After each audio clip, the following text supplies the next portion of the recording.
Aujourd'hui, on s'attaque à un mot, un seul mot, noétique. Hmm, Et ce mot, c'est un peu un caméléon. Il cache au moins trois univers qui, à première vue, n'ont rien à voir. c'est exactement ça. On a un texte de théologie, un article sur la philosophie médiévale et des travaux de physique théorique. Voilà, donc on va de la foi à la raison pure et jusqu'aux équations les plus... Spéculative. Absolument. On a d'un côté le théologien Jean Boboc, qui parle de connaissances noétiques comme d'une perception par le cœur, une intuition spirituelle. D'accord. Après, on fait un bond au XIVe siècle avec Angelo d'Arezzo. Pour lui, la noétique, c'est la science de l'intellect. C'est très logique. Et le troisième? Le troisième, c'est un physicien, Patrice Portemann, qui postule, lui, l'existence d'un champ noétique fondamental dans l'univers. Rien que ça. Notre mission, du coup, c'est de comprendre comment ce même mot peut désigner des choses aussi différentes. Est-ce qu'il y a un fil rouge qui relie tout ça? Ou est-ce que ce sont des conversations qui n'ont en fait aucun lien? C'est la question. Allez, plongeons là-dedans. Commençons par la théologie. Alors, cette première approche, celle du père Boboquet, il démarre très fort en citant Blaise Pascal. Oui, la fameuse phrase « Nous connaissons la vérité non seulement par la raison, mais encore par le cœur ». Et là, on sent tout de suite qu'il y a une opposition, une sorte de hiérarchie entre deux types de savoir. Oui, et il faut bien comprendre ce que par le cœur veut dire ici. Ce n'est pas du tout l'émotion, le sentimentalisme. Ah non, Non, pas du tout. L'auteur s'appuie sur un autre théologien, Dumitru Staniloae, et pour lui, c'est une véritable faculté de l'esprit, une perception directe, spirituelle, qui saisit le mystère des choses. et la science dans tout ça, elle est vue comment? Eh bien, pour Staniloae, elle est limitée. Il est même assez critique. Il dit que la science ne fait que décrire. Décrire, c'est-à-dire? Elle décrit les lois du monde matériel, comment les choses fonctionnent, les mécanismes, mais elle n'explique jamais le pourquoi fondamental. Elle peut nous dire comment un arbre pousse, mais pas ce qu'est le mystère de la vie, en somme. Je vois. Elle donne des recettes, mais pas le sens. Voilà. Il dit qu'elle crée des choses mortes. La connaissance noétique, elle, verrait le monde comme porteur d'un sens profond. La source donne un exemple très très parlant pour illustrer ça, celui de l'embryon. Oui, c'est un cas d'école où les deux visions s'affrontent. D'un point de vue scientifique, descriptif, on peut parler d'un simple amas de cellules, surtout au tout début. C'est une description factuelle, matérielle. Tout à fait. Mais la connaissance noétique, celle des pères de l'Église, affirme depuis toujours que c'est une personne, dès la conception. Le texte cite même le prophète Jérémie. « Avant de te façonner dans le sein de ta mère, je te connaissais ». Ça vient pas d'un microscope, ça. Non, ça vient d'une certitude intérieure, de cette fameuse connaissance par le cœur. Et ce qui est intéressant, c'est que le texte suggère que la science moderne, en découvrant le programme génétique unique dès la fécondation, Ne fait que confirmer ce que l'intuition savait déjà. c'est un peu l'idée, oui. Une vérité perçue par l'esprit, puis validée en quelque sorte par la matière. C'est fascinant. On a donc une approche où l'intuition spirituelle est première. Mais cette quête pour comprendre le lien entre notre esprit et la réalité, on la retrouve ailleurs, dans un tout autre contexte. Oui, et la transition est parfaite. On quitte la spiritualité pour les débats acharnés de l'université de Bologne au XIVe siècle. Et là-bas, la noétique, c'est plus du tout une affaire de foi. Ah non, c'est de la logique pure et dure. C'est la théorie de l'intellect. Et la question qui les torture est vertigineuse. Comment notre esprit fait-il pour connaître la substance d'une chose? Pas juste son apparence, mais son essence. C'est ça. Comment je sais ce qu'est une table au fond? Et là, un philosophe, Angelo d'Arezzo, avance une idée, disons, audacieuse. Je suis tout oui. Pour lui, l'image mentale d'un objet, ce qu'ils appelaient la species intelligibilis. D'accord. Et bien, cette image n'est pas juste une représentation. Elle est de même nature que l'objet. Si vous pensez à une substance, l'image dans votre esprit est une substance. Attendez. Si je pense à une chèvre, Oui, l'image dans ma tête est une sorte de substance de chèvre, un fantôme de chèvre dans mon esprit. c'est une excellente image.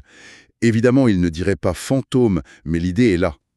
Une présence substantielle, mais sous un mode d'être spirituel. Je comprends pourquoi vous avez dit que c'était audacieux. Et c'est exactement pour ça que son adversaire, Mathieu de Gubbio, a pu se moquer de lui de façon mémorable. Ah, la fameuse anecdote. Racontez. Imaginez la scène. En plein cours, devant tous les étudiants, Mathieu de Gubbio prend la parole et lance, à propos de la thèse d'Angelo, « Si c'était vrai, alors mon âme se ferait chèvre à chaque fois que je pense à une chèvre. » C'est génial. Terrible, mais génial. On imagine l'ambiance. Le coup de grâce rhétorique. Mais au-delà de l'anecdote, on voit la tension.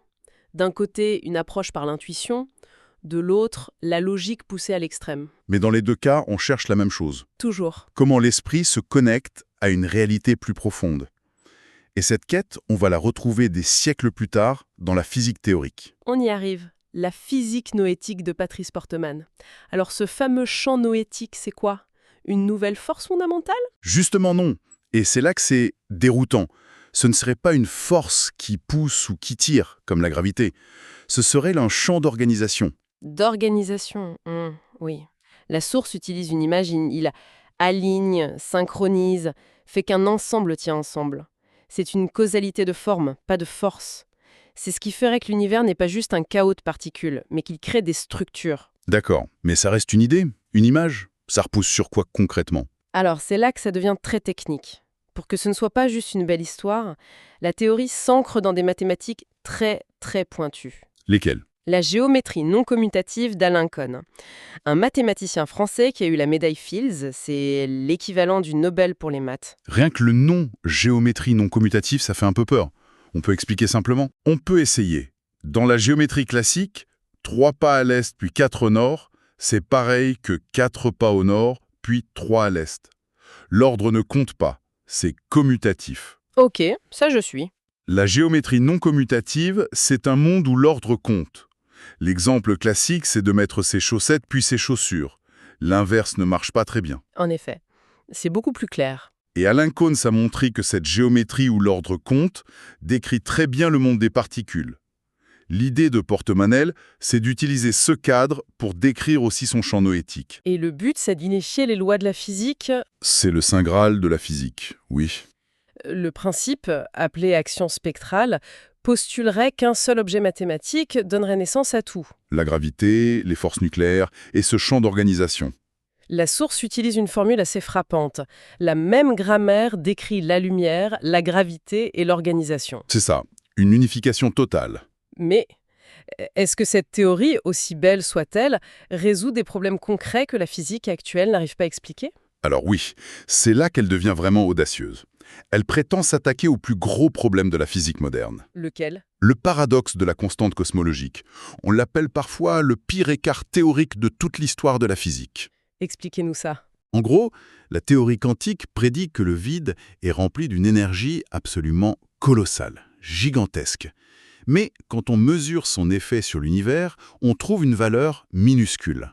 Et l'écart est de combien? Un facteur 10 puissance 120. C'est un 1 avec 120 zéros derrière. C'est un chiffre qui n'a aucun sens. On a l'impression que nos théories sont cassées quelque part, non? C'est le sentiment général, oui. Et c'est là que ce modèle noétique propose une solution avec un concept appelé entropie spectrale. Encore un terme compliqué. Oui, mais l'idée, c'est d'imaginer que cette énergie du vide est bien là, mais qu'elle est structurée d'une telle façon que ses effets s'annulent presque entièrement. Comme des milliers de vagues qui se croiseraient et s'annuleraient, ne laissant qu'une toute petite ondulation à la surface. Ah d'accord. Donc l'énergie est là, mais elle est filtrée en quelque sorte. C'est une idée très élégante. Et il y a d'autres applications?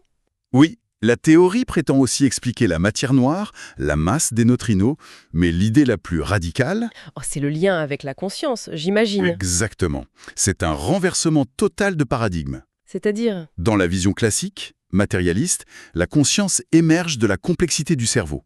La matière crée l'esprit. Oui. Ce modèle propose l'inverse. Ou plutôt, il dit que la matière et la conscience sont cofondamentales. Cofondamentale. Deux facettes d'une même réalité sous-jacente. Cette géométrie spectrale. La conscience ne serait pas produite par le cerveau. Le cerveau agirait plutôt comme un récepteur, une antenne. Ça, c'est énorme comme affirmation. Est-ce que c'est encore de la science? Est-ce que c'est testable? Et c'est le point clé? Oui, la théorie serait testable. Elle prédit des effets minuscules, des micro-dépôts d'énergie, des déphasages qui pourraient être mesurés en laboratoire avec des protocoles très précis. Donc, aussi folle que l'idée paraisse, elle pourrait être prouvée ou réfutée. Exactement, et c'est ça qui la maintient dans le champ de la science. Bon. Après ce voyage, on fait le bilan. Qu'est-ce qu'on retient de tout ça, Sam? C'est un grand écart, hein? Oui. On est parti d'une connaissance spirituelle, presque mystique. On a traversé les joutes logiques du Moyen Âge avec nos histoires de chèvres, Oui, et on atterrit sur une théorie physique qui veut intégrer la conscience aux lois de l'univers avec les maths le plus abstraites qui soit. les approches sont radicalement différentes. La vision théologique se méfie de la science. La philosophie, c'est l'exercice de la raison pure. Et la physique veut tout mettre en équation. Pourtant, c'est toujours le même mot, noétique, qui revient, comme une intuition commune. Oui, l'intuition qu'il existe une réalité ou une connaissance qui dépasse le monde purement matériel, ce qu'on peut toucher et mesurer. Chaque époque semble tourner autour de la même question, mais avec les outils de son temps. La foi, la logique scolastique, la géométrie non commutative. C'est ça. Quelle est la nature de la pensée et quel est son lien avec la réalité? Et ça nous amène à la question de fin. Ces trois voies, la foi, la raison, la physique, est-ce qu'elles sont condamnées à s'opposer? Ou est-ce qu'on peut les voir comme trois langages qui essaient de décrire le même paysage? La question la plus provocatrice, c'est peut-être de se demander si l'effort pour tout traduire en équation, Ne risque pas de perdre l'essence de ce que les théologiens appelaient la connaissance par le cœur. voilà. Est-ce qu'on peut vraiment mettre un mystère en équation? Ou est-ce que par définition, une partie de cette réalité noétique échappera toujours au calcul? La question reste ouverte, et c'est une excellente question pour conclure.